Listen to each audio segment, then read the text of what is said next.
Hey everyone, Chris here. Figured I would just do my own video.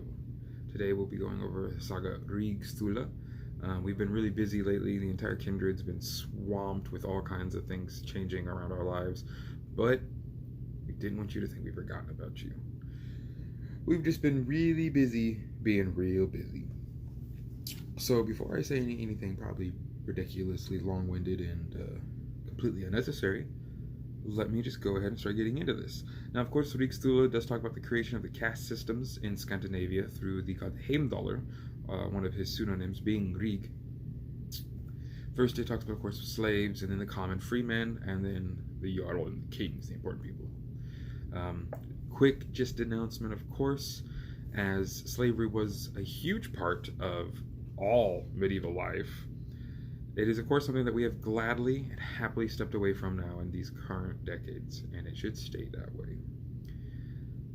It is important, though, to understand where we came from, and the big thing to know is that unlike our ancestors here in the States, recent ancestors too, sadly, slavery was not subjugated upon one race. Back in the medieval and earlier periods, it was very, very much just losing side got the short end of the stick, and you're going to come work on my farm now. If you don't, you die. Then again, you only live to be about 50 to 60 anyway. So, before again I start going on what I said, like completely unnecessary tangents, let's just get into some saga reading, okay guys? It is said that a wise god, Rig, powerful and aged, fierce and strong, walked upon green roads. In the middle of the road he came walking. He came to a house. The door was open. He went in. A fire burned on the floor, and a gray-haired couple sat before him, named Ai and Edda. They were an aged pair. Rig knew how to give them good counsel. He sat down between them, with the man and the woman on either side of him. Then Edda took a swollen loaf of bread, heavy and thick, stuffed with grains, and she put that and more in the middle of the table. There was soup in a bowl and boiled calf meat, which they set on the table. This was the best of their delicacies. Rig rose from his seat, and he was ready for sleep. He knew how to give them good counsel. He lay down in bed between them, with the man and the woman either side of him. He was there 3 nights in a row. Then he went walking in the middle of the road, and 9 months soon passed. Edda had a child. They splashed him with water, wrapped him in dark clothes, and named him Slave. It is a very common thing to be splashed with water as a birthing rite, or especially on naming days. With a lot of Scandinavian traditions, you didn't name the child right away. You kind of waited until I believe they were, I'm not going to even try to butcher the actual stats and statistics and facts. I'm so long-winded. But more or less, you wanted a way to make sure the child was going to live before you gave him a name. I would almost think that's kind of where the don't name cattle comes from, because you don't want to give something a name if you're going to slaughter it later. You don't want to give something a name if it's not going to likely live past its first year. Anyway, with that downer note out of the way, Slave grew up, and did well for himself. His hands had scabby skin, knobby knuckles, and fat fingers. His face was ugly, he had a bad back, and a long pair of heels on his feet. Soon he got a chance to test his strength. He made rope. He made brass baskets. All day he carried firewood home.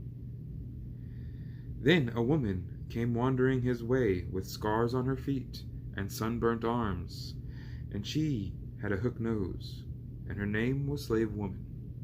Now, of course, one of the big things here too is the more pale you were, the more money you had. That's just a simple way to tell back in those days.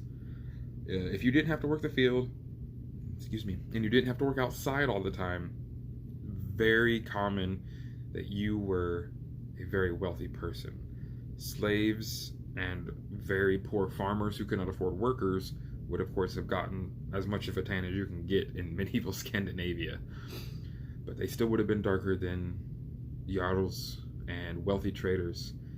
That is where the thing of porcelain skin for beauty kind of really starts coming out throughout the medieval ages.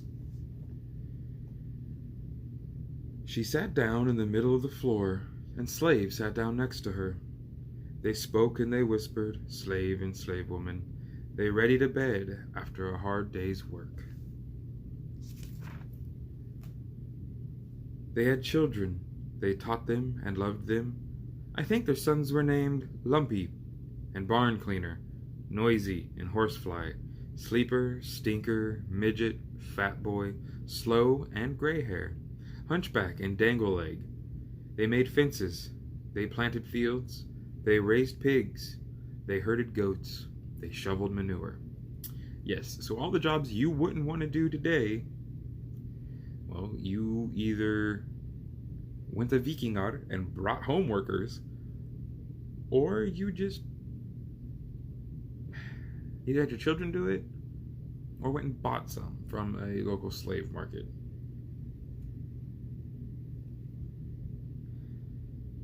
Their daughters were Shorty and Fatty, Fat Calf and Beak Nose, Shriek and Slave Girl, Gossip, Skinny Hips, and Bird Legs.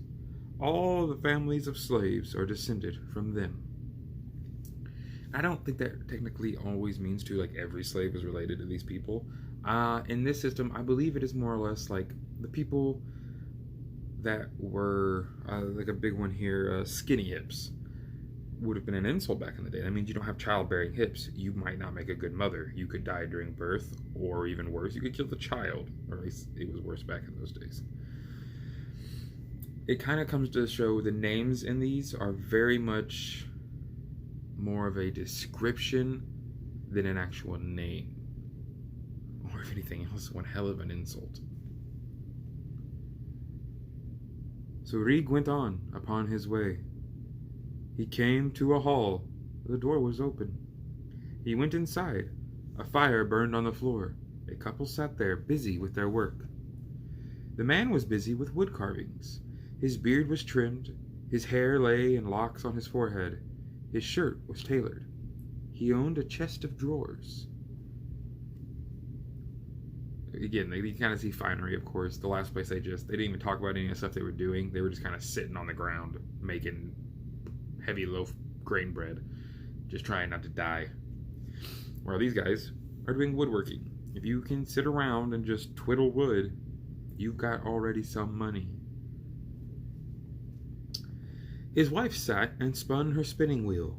With her arms she was weaving. She had a headdress. She wore a blouse. She had a lace choker and jewel brooches. Afi and Amma were their names. And now we're seeing finery and jewelry. I mean, even something like this. Common Mjolnir, which they say everyone wore back in the day. Well, poor people, if they wanted to wear one, probably would have had it out of wood or stone. They had just chipped to kind of, napped to get into the shape of the hammer. Actual metal-worked hammers were not common for everybody. Any metal that wasn't used to make nails or for like an axe or a tool was very, very, very expensive, especially something as finely tailored as a pendant. Rig knew how to give them good counsel. He rose from the table, ready to sleep. He lay down in bed between them, with the man and the woman on either side of him. He sat there and was there 3 nights in a row, and 9 months soon passed. Amma had a child. They splashed him with water and named him Freeman. His mother wrapped her red-haired, ruddy child in cloth. His eyes were keen. Fun fact, red hair actually mostly comes from Norway. A lot of the Irish and Scottish genomes for red hair is because of the Vikings that settled there.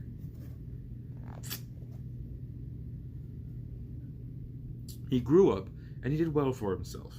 He tamed oxen, he made a plow, he built houses, and he built barns. He made wagons and drove a plow. Again, we're starting to see things where this guy uses his hands to make stuff. If you only used the things and never made them, well, you were either a slave or a very, very poor farmer. But if you could make a plow, you knew metalworking, it's a good way to make money in the medieval age. Then they brought him a housewife with her keys in goatskin clothes, and married her to Freeman. She was named in-law. Yeah, that's how old that term is. She wore the bridal veil. That couple lived together. They exchanged rings. They shared their sheets and made a home. They had children. They taught them and loved them. Their sons were manful and fighter, brave, swordsman and smith, stout, farmer, trim beard, rancher, and husband, sharp beard and manly. And they had daughters, and those names were Smart, Bride, Swan, Lady, Dame, Girl, Noblewoman, Wife, Shy, and Vivacious. That's right, I bet those two were twins. All the families of free farmers are descended from them. So yes, in this middle class, you even had nobles. It wasn't that only the jarls or kings and stuff had nobility. If you were a farmer and a trader, a blacksmith, like it says the son's name is Smith, then you had the ability to make that kind of money and become a really important part, really integral piece of the village. It's actually a lot of names like Smithson or just Smith in general or Freeman, because when people were coming over from Scandinavia to Britain and places like that, they didn't know how to pronounce their last name.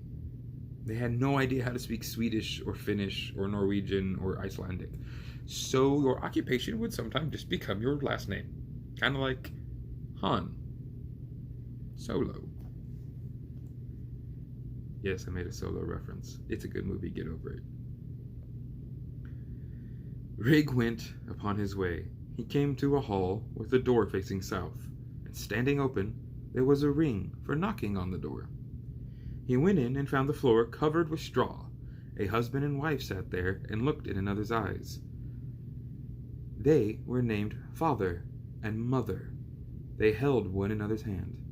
So think of this, something I've always found really cool with this is that the richest people in the entire saga are known by the straw upon their floor.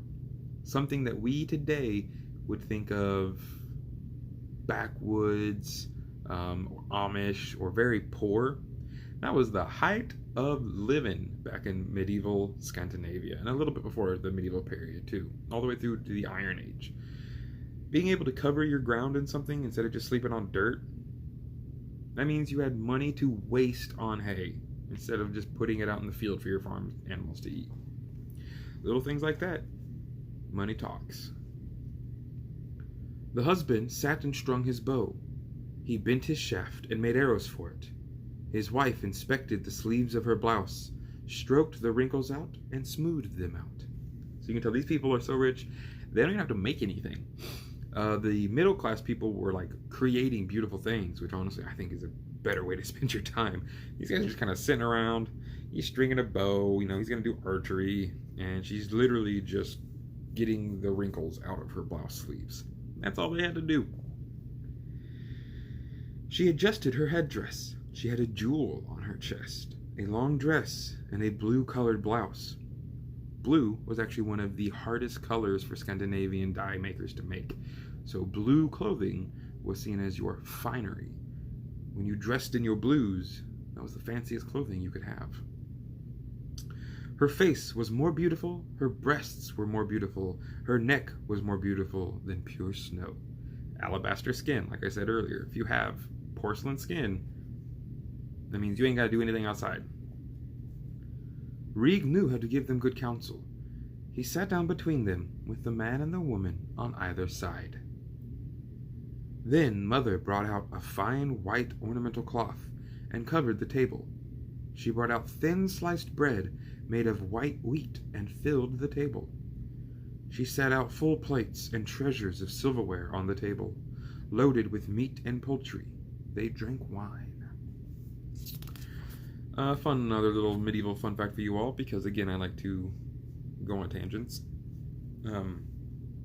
Back in the medieval period, spoons did not exist the way we think they do, and forks didn't exist at all. It was usually a pick and a knife, and that's how you ate. But still, the Jarls, this family here, were so rich, they had silverware for each person to eat from. That's a big something. That means they had just spare metal laying around just to put your face on. Yeah, I know I said that weird. I'm not redoing this video. You guys will be fine. It's my 4th attempt.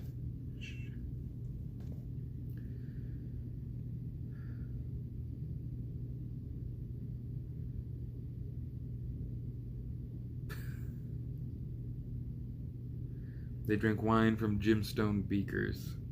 They drank and talked till the day turned to night. Again, they had nothing to do. They were able to just sit around and revel and share drinks with Rig. Rig knew how to give them good counsel. He rose from his seat and prepared the bed. He was there 3 nights in a row, then he went walking again in the middle of the road, and 9 months soon passed. Crazy how it takes 9 months. And think about it, 9 is a very religious number in heathenism. Mother had a child. She swaddled him in silk. They sprinkled water over him, and they named him Lord. His hair was blonde, his cheeks were bright, his eyes were as cruel and clear as vipers. They raised Lord in their home. He learned to hold a shield, to string a bow, to bend a bow, to carve an arrow, to throw a spear, to cast a javelin, to ride a horse, to hunt with dogs, to draw a sword, and to swim competitively. Then Rig came walking into their farm.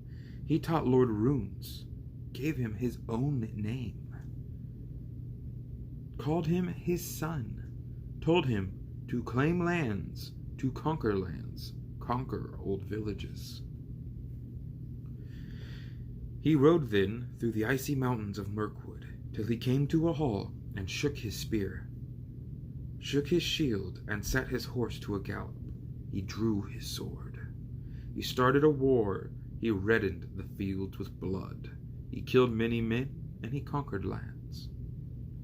He became sole owner of 18 estates. He shared his wealth. He gave his men treasures upon treasures, and good horses. He gave away rings. He did not care to hoard them. Then messengers came, along well-prepared roads. They came to the hall where that chieftain lived. They presented the beautiful, soft-figured, wise girl whose name was Eagle. They offered Lord the girl, took her to his home, married her to him. She wore the bridal veil, and they lived together. And they loved one another. They increased their family and enjoyed their days. Their oldest son was boy, and next was kid, then offspring and noble, heir and scion, descendant and successor, son and lad. Another was nobility, and the youngest was named king. They played together. They learned to swim and played chess. The sons of Lord grew up there. They broke horses, they made shields, they shot arrows, they made war. But young king learned runes, runes of fate and runes of destiny. He learned spells to save lives and dull blades and calm storms. He learned the language of birds. He learned to put out fires, to calm sorrows and induce sleep, and gave comfort in sorrow. He had the strength, the passion of 8 men.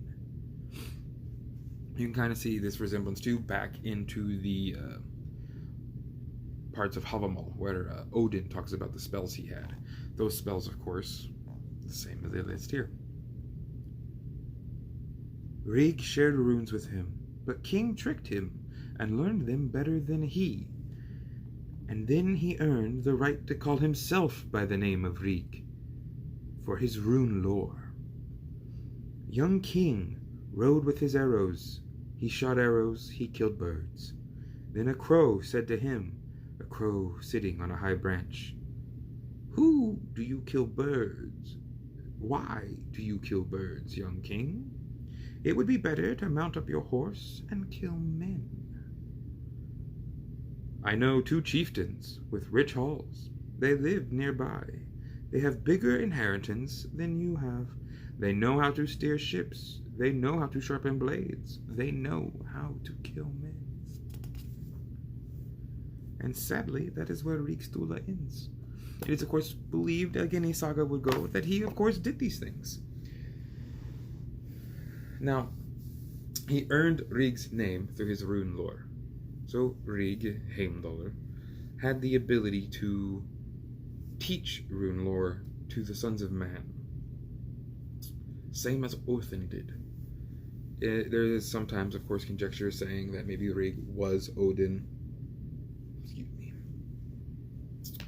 But it has been very attested that Heimdall is Rig. So, I hope you enjoyed that. I hope you enjoyed my random pauses and my random mistakes. I'm not as great of an editor as the others, so do expect this to just come out in whole. I am very pleased to be able to do these videos with you guys, and I hope to continue doing them even if it's just by myself, and eventually I'll get better at doing them by myself as well. So as always, thank you for drinking from the well. Have a marvelous rest of your night.